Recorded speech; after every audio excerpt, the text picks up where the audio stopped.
নিজের ভালো থাকার দায়িত্ব আসলে নিজের হাতেই থাকে। নিজেকে নিজেরই গুছিয়ে নিতে হয়, কারণ কেউই কারো জীবন গুছিয়ে দেওয়ার প্রতিশ্রুতি নিয়ে আসে না।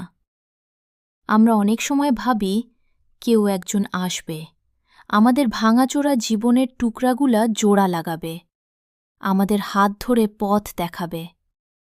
কিন্তু বছরের পর বছর অপেক্ষা করতে করতে হঠাৎ একদিন টের পাই, যার জন্য হৃদয়ে আলো জ্বালিয়ে রেখেছিলাম সে নিজের আঙ্গিনার বাইরে তাকানোর ফুরসতও পায়নি।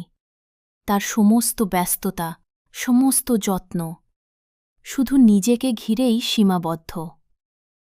আমরা কতদিন শুধু একটা গোছালো মানুষের জন্য অগোছালো হয়েই থেকেছি? নিজের ভালো থাকা ভুলে গিয়ে অন্যের ভালো থাকার স্বপ্ন দেখেছি। ভাবছি সেই কেউ একজন আসবে, আমাদের সব কিছু ঠিক করে দিবে। কিন্তু সত্যি হল, মানুষ মানুষকে গোছানোর দায়িত্ব নেয় না, বরং অনেকেই জীবনে এসে আরও বেশি অগোছালো করে দিয়ে চলে যায়। এভাবেই আমরা সারা জীবন অপেক্ষা করতে শিখি। মৃত্যু ছাড়া আর কেউ কোনোদিন একাগ্রতা নিয়ে আমাদের জন্য অপেক্ষায় থাকে না।